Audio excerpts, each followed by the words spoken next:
سورت الانشراح، جس کا ایک نام سورت الشرح بھی ہے اور سورت الم نشرح بھی، یہ تین نام عام طور پر آپ کو مختلف مصاحف میں لکھے ہوئے ملیں گے. تینوں میں معنی ایک ہی ہے. مکی سورت ہے، پچھلی سورت کا تتمہ ہے یعنی کمپلیشن ہے. بعض کے خیال میں یہ دونوں ایک ہی سورت ہے، لیکن حقیقت یہ ہے کہ دونوں الگ الگ سورتیں ہیں. سورت الضحیٰ اور سورت الم نشرح. سورت الضحیٰ میں بھی رسول اللہ صلی اللہ علیہ وسلم پر اللہ سبحانہ وتعالی کے انعامات کا ذکر ہے، اور اس سورت میں بھی آپ صلی اللہ علیہ وسلم پر اللہ سبحانہ وتعالی نے جو انعامات کیے، احسانات کیے، ان کا ذکر ہے. سورت الضحیٰ میں حسی انعامات، ظاہری انعامات، نظر آنے والی چیزیں، ان کا ذکر ہے. اور سورت الشرح میں معنوی یا نظر نہ آنے والے لیکن حقیقت میں جو اللہ سبحانہ وتعالی کے انعامات ہیں، جن کا ذکر آگے آئے گا آج، ان کا ذکر ہے. حقیقت یہ ہے کہ کوئی بھی نعمت کسی کو بھی جب ملتی ہے تو اس پر لازم ہوتا ہے کہ وہ اس کا شکر ادا کرے. سورت الضحیٰ کے آخر میں آپ صلی اللہ علیہ وسلم کو بتا دیا گیا کہ آپ شکر ادا کرنے کے لیے کیا کیا کریں. کیا بتایا گیا؟ فَأَمَّا الْيَتِيمَ فَلَا تَقْهَرْ وَأَمَّا السَّائِلَ فَلَا تَنْهَرْ وَأَمَّا بِنِعْمَةِ رَبِّكَ فَحَدِّثْ، کہ جس طرح آپ پر احسانات ہوئے ہیں کہ اللہ تعالیٰ نے آپ کو یتیمی کی حالت میں بہترین ٹھکانہ عطا کیا اور بہترین آپ کو علم عطا کیا، نبوت عطا کی، تو اسی طرح آپ بھی یتیم کے ساتھ احسان کریں. اور جو سوالی کوئی آئے، علم کا سوالی یا مال کا سوالی، اس کے ساتھ نرمی کا سلوک کریں، اس کو ڈانٹے نہیں. یعنی آپ صلی اللہ علیہ وسلم کو دی جانے والی نعمتوں اور احسانات کا شکر ادا کرنے کا طریقہ بتایا جا رہا ہے. جیسی نعمتیں ویسا ہی شکر، اسی کی قسم کا شکر. اور اس صورت میں بھی ہم دیکھتے ہیں کہ جن احسانات کا ذکر ہے بعد میں اسی طرح کے شکر ادا کرنے کی بات ہے. اور یہاں چونکہ مانوی نعمتیں ہیں جیسے وحی الہی ہے، اور اللہ سبحانہ وتعالیٰ نے آپ کے لیے جو آسانیاں کی اور آپ کا ذکر خیر جو بلند کیا، تو اس پر آپ کو حکم دیا جا رہا ہے کہ آپ اپنے رب کی طرف توجہ کیجئے، اس کی عبادت کیجئے. جب فارغ ہو جائیں تو بھی اپنے رب کی طرف رغبت کیجئے. انسان جب کسی بھی نعمت کا شکر ادا کرتا ہے تو اللہ تعالیٰ کا وعدہ ہے کہ وہ اس نعمت کو بڑھا دیتا ہے اور زیادہ عطا کرتا ہے. ہمیں بھی اللہ تعالیٰ نے مختلف طرح کی نعمتیں اور ٹیلنٹس دے رکھے ہیں. بعض اوقات ہم اپنے ان ٹیلنٹس کو فل کیپیسٹی میں استعمال نہیں کرتے. نتیجہ کیا ہوتا ہے؟ ہماری صلاحیتوں کو زنگ لگ جاتا ہے. لیکن جتنا زیادہ ہم ان کو استعمال کرنے لگتے ہیں، جتنا زیادہ ہم ان کو دینے لگتے ہیں، اور خاص طور پر اگر کوئی شخص دین کی دعوت دینے والا ہو یا تعلیم دینے والا ہو، تو ایک استاد یا ایک داعی جتنا زیادہ اپنے مدعو کے ساتھ یا اپنے طالب علم کے ساتھ، اسٹوڈنٹ کے ساتھ محنت کرتا ہے، اس کے لیے قربانی کرتا ہے، اس کو سکھانے کی اور اس کو دینے کی کوشش کرتا ہے، تو اس کا علم اور تجربہ اتنا زیادہ بڑھتا چلا جاتا ہے. نہ صرف یہ کہ علم اور تجربہ بڑھتا ہے، بلکہ شاگردوں کے دل میں اس کے لیے محبت اور اس کے لیے رسپیکٹ اور اس کی قدر کا جذبہ بھی اسی طرح بڑھتا ہے. ہم سب بھی اپنے اپنے وقت میں طالب علم رہے اور ہم سب جانتے ہیں کہ کس استاد کا ہماری نظر میں کیا مقام تھا، آج تک ہمیں یاد ہے. تو اسی طرح ہمارے شاگردوں کی نظر میں بھی ہر استاد کا اپنا اپنا ایک مقام ہے، اور کس کا مقام اور درجہ اور عزت اور محبت اور قدر زیادہ ہوتی ہے؟ جو اپنے شاگردوں کے لیے جتنا زیادہ مخلص ہوتا ہے. وہ علم دینے کے کام کو یا نبوت کا کام کو پیشہ نہیں ہوتا. یہ ایک اللہ سبحانہ وتعالیٰ کی نعمت کا، اللہ تعالیٰ کے اس احسان کا کہ اس نے ہمیں یہ سب کچھ عطا کیا، اس کا شکر ادا کرنا ہوتا ہے، اظہار نعمت کرنا ہوتا ہے، اس کو شیئر کرنا ہوتا ہے، دوسروں کے ساتھ بانٹنا ہوتا ہے. اور انسانوں کی تعلیم و تربیت اور انسانوں کو کچھ بنانا، یہ دنیا کا سب سے بڑا کام ہے. کیونکہ مادی چیزیں، پتھر توڑ کے گھر بنانا، کوٹ کے بجری سڑکیں بنانا، یہ بھی ایک کام ہے جو نظر آنے والی چیزیں ہیں، لیکن وہ تو ہمارے لیے مسخر ہیں، مطیع ہیں، فرما بردار ہیں. ہم جہاں چاہیں ان کو لگا دیں، جس طرح چاہیں ان کو رکھ دیں. لیکن انسان اتنی آسانی سے بات سننے والے نہیں ہوتے. ان کو مولڈ کرنا اور ان کو گھڑنا اور ان کو کچھ بنانا اور ان کو سنوارنا اور ان کو نکھارنا، جو نبی صلی اللہ علیہ وسلم کے فرائض منصبی میں سے تھا. اور یہی آپ کے بعد ہر استاد کی ذمہ داری ہے کہ وہ طالب علموں کو صرف انفارمیشن ٹرانسفر کرنے والا نہ ہو، بلکہ ان کے اندر کے پوٹینشل کو، ان کی صلاحیت کو، ان کے اندر پائی جانے والی مختلف جو قوتیں ہیں ان کو نکھارنے اور معاشرے کے لیے اور خود اس شخص کے لیے زیادہ سے زیادہ مفید بنانے والی. اور یہ کام والدین کے بعد استاد ہی کرتا ہے. اور یہ اس کی بہت بڑی ذمہ داری ہوتی. تو اس پس منظر کو سامنے رکھتے ہوئے ہم اس سورت کا انشاءاللہ مطالعہ کریں گے کہ ہمیں کیا کرنا ہے. سوال یہ پیدا ہوتا ہے کہ کیا یہ احکامات جو اس سورت کے اندر آئے ہیں صرف نبی صلی اللہ علیہ وسلم کے لیے خاص ہیں یا اس کے بعد ان لوگوں کے لیے بھی جو آپ کے طریقے پر چلنے والے ہوں اور آپ ہی کے کام کو آگے لے کر بڑھنے والے ہوں. تو حقیقت یہ ہے کہ یہ سب کے لیے ہیں، آپ کے لیے خاص اور ہمارے لیے عمومی طور پر. تو آئیے دیکھتے ہیں سورت کو. اللہ سبحانہ وتعالیٰ فرماتے ہیں الم نشرح لک صدرک. الم کیا نہیں سوالیہ انداز ہے اور یہ یقیناً کے معنوں میں ہے، قد کے معنوں میں. نشرح ہم نے کھول دیا. شرح کا لفظ ہوتا ہے کسی چیز کو چھوٹے چھوٹے ٹکڑے کر کے، جیسے گوشت ہے تو گوشت کے چھوٹے چھوٹے سلائسز کرنا، اس کو کاٹنا. تشریح سرجری کے لیے بھی آتا ہے. الم نشرح کیا ہم نے کھول نہیں دیا، لکا آپ کے لیے، آپ کی خاطر. کیا؟ صدرک آپ کا سینہ. کیا ہم نے آپ کی خاطر، آپ کے لیے آپ کا سینہ کھول نہیں دیا، آپ کے دل کی تنگی کو دور نہیں کر دیا. اگر دیکھا جائے تو دنیا میں پائی جانے والی نعمتوں میں سے سب سے بڑی نعمت یہ ہے کہ انسان کو شرح صدر، سینے کی وسعت، دل کی وسعت، دل کا اطمینان نصیب ہو. ڈپریشن کیا ہے؟ دل کا گھٹنا، سینے کا تنگ ہونا، اندر کی تنگی، شح، بخل، انسان کے اندر کی ایسی کیفیات کہ نہ وہ اپنے سے راضی اور خوش اور نہ کسی اور سے. اللہ سبحانہ وتعالیٰ نے ہمارے دل کو ہر چیز سے مختلف بنایا ہے. باقی جتنی بھی چیزیں ہیں ان میں جب ہم کچھ ڈالتے ہیں تو وہ بھر جاتی ہیں، تنگ ہو جاتی ہیں. لیکن دل اگر نرم ہو تو اس میں جتنی بھی علم اور حکمت اور خیر کی چیزیں ڈالی جائیں وہ اتنا ہی زیادہ وسیع ہوتا چلا جاتا ہے، اتنا ہی زیادہ کھلتا چلا جاتا ہے، اتنا ہی اس میں انبساط آتا ہے، اتنی ہی زیادہ اس میں خوشی اور اطمینان آتا ہے. تو یہ ایک بہت بڑی نعمت ہے اور یہ مانوی نعمت ہوتی ہے، ٹینجیبل نہیں ہوتی کہ آپ چھو کے دیکھ سکیں کہ کیا ہے. پچھلی صورت میں ٹینجیبل نعمتیں تھی لیکن یہاں مانوی نعمتوں کا ذکر ہے. الم نشرح لک صدرک کیا ہم نے آپ کے لیے آپ کا سینہ کھول نہیں دیا.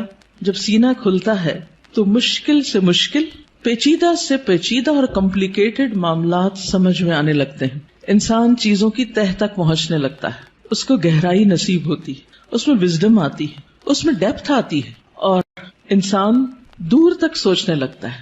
ابراہیم علیہ السلام کا ویژن آپ دیکھیں کہ انہوں نے نبی صلی اللہ علیہ وسلم کے بھیجے جانے کے لیے دعا کی تھی 2500 سال پہلے. وہ کیسے؟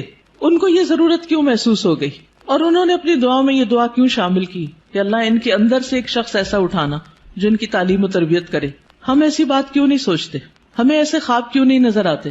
اس لیے کہ ہم صرف اپنی ہی ذات کے گرد گھومتے ہیں. سیلفش، دل چھوٹا ہے، نظر کوتاہ ہے، تنگ ہے، شارٹ سائٹڈ ہے، دور کی چیزوں کو نہیں دیکھ پاتے، صرف قریب کے فائدوں کو دیکھتے ہیں. آج مجھے کیا مل رہا ہے ہم اس کو دیکھتے ہیں، کل میری کوششوں کا صلہ کیا نکلے گا، کیا ملے گا مجھے، اس کی طرف ہماری نگاہ نہیں جاتی.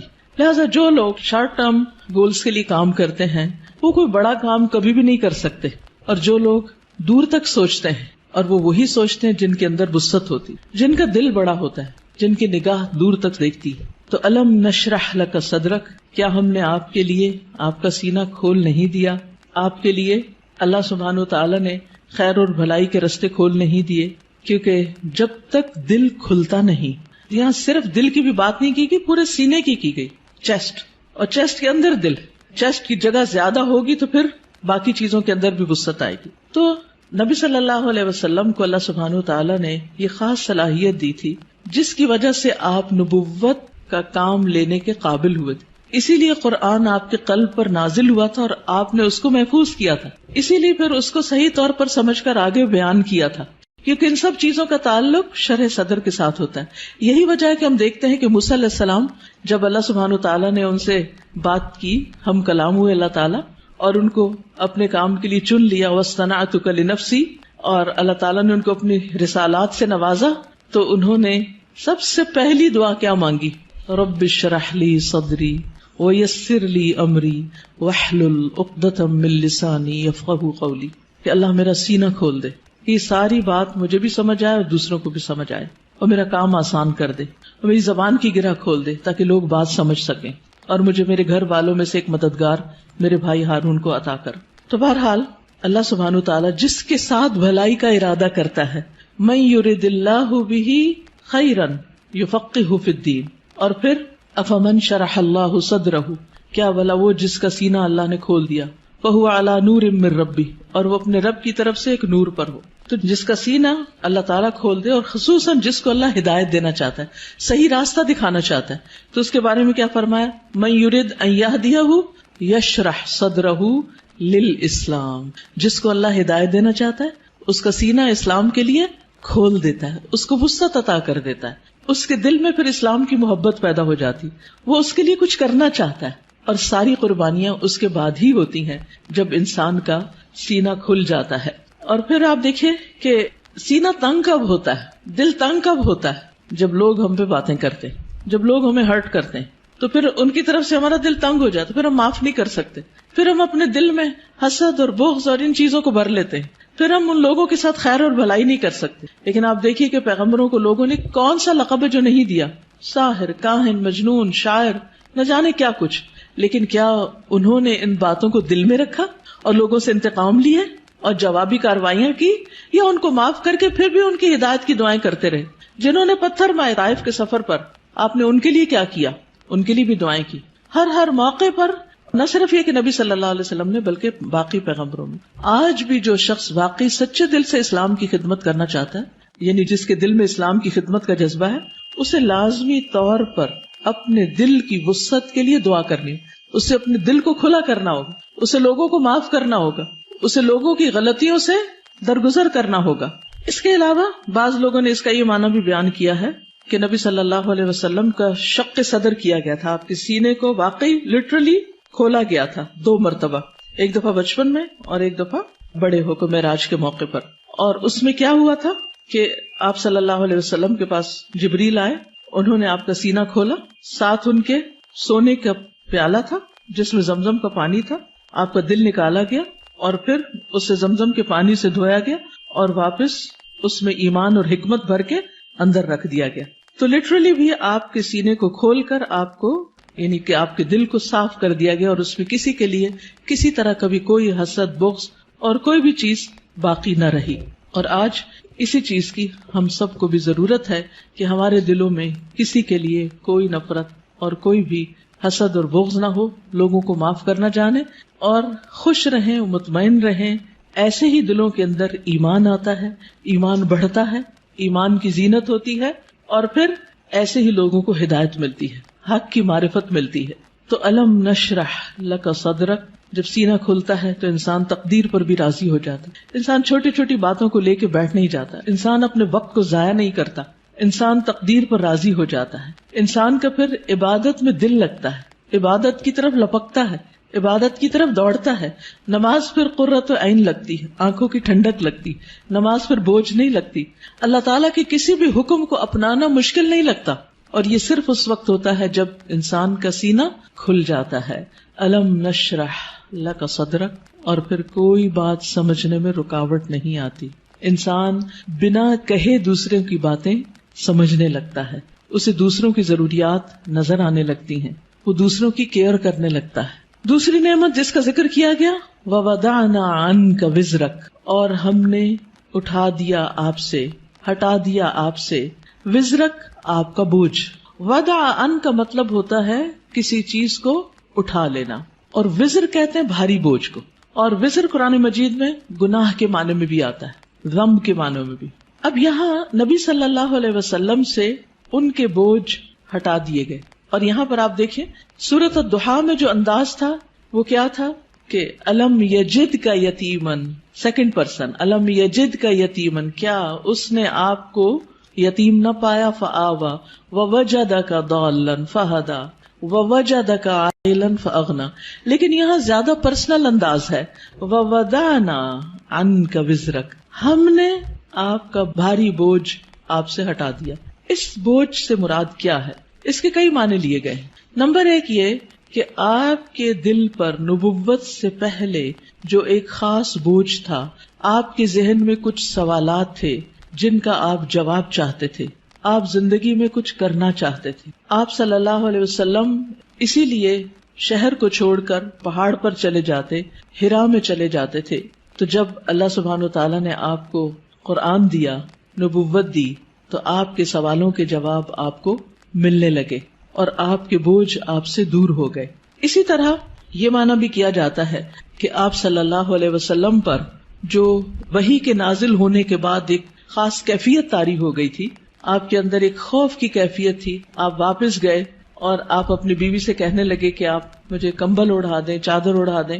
اور پھر حضرت خدیجہ جو تھی انہوں نے آپ کی کیئر کیا، آپ کا خیال رکھا. آپ کو اللہ تعالیٰ نے بہترین مددگار دیے. آپ کے پیغام پر سب سے پہلے حضرت خدیجہ ہی ایمان لے آئیں. پھر اسی طرح حضرت ابوبکر جو آپ کے دلی دوست تھے وہ آپ پر ایمان لے آئے. تو یہ جو وحی کی کیفیت تھی اور یہ جو فرشتے کو دیکھ کر آپ پر ایک خوف اور ایک بوجھ پڑ گیا اور آپ پر ایک پریشانی آ گئی، اور پھر کچھ عرصے کے لیے جیسے وحی کا سلسلہ منقطع بھی ہوا، اس میں بھی آپ پر پریشانی آئی، تو اللہ سبحانہ وتعالیٰ نے وہ سارے بوجھ آپ سے ہٹا دیے، وہ پریشانیاں آپ کی دور کر دی. اسی طرح یہ معنی بھی کیا جاتا ہے کہ نبوت سے پہلے کے 40 سال جو آپ کے اللہ تعالیٰ کی عبادت میں نہیں گزرے تھے، جس کا آپ کو ملال تھا، تو وہ کیفیت بھی آپ سے دور کر دی گئی. پھر اسی طرح یہ معنی بھی کیا گیا ہے کہ خلاف اولا جو کام آپ سے ہوئے، خلاف اولا کا مطلب یہ ہوتا ہے کہ پیغمبر کا درجہ اور مقام بہت بڑا ہوتا ہے. جیسے ایک مقولہ ہے نا کہ حسنات الابرار سیئات المقربین، جو نیک لوگوں کی نیکیاں ہوتی ہیں وہ مقربین کے غلطیاں شمار ہوتی ہیں. یعنی جو اللہ کے خاص اور مقرب بندے ہوتے ہیں ان کے لیے سٹینڈرڈ بہت ہائی ہے کہ ان کا اخلاق بھی عظیم ترین ہو اور ان سے چھوٹا سا بھی کوئی قصور کوتاہی کمی بیشی نہ ہو.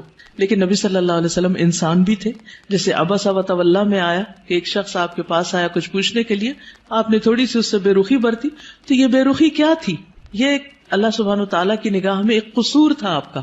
تو وزر کا معنی قصور بھی کیا گیا ہے. تو اللہ تعالیٰ نے وہ بھی آپ کا اگلے پچھلے سب قصور معاف کر دیے اور آپ کے بوجھ آپ سے ہٹا دیے.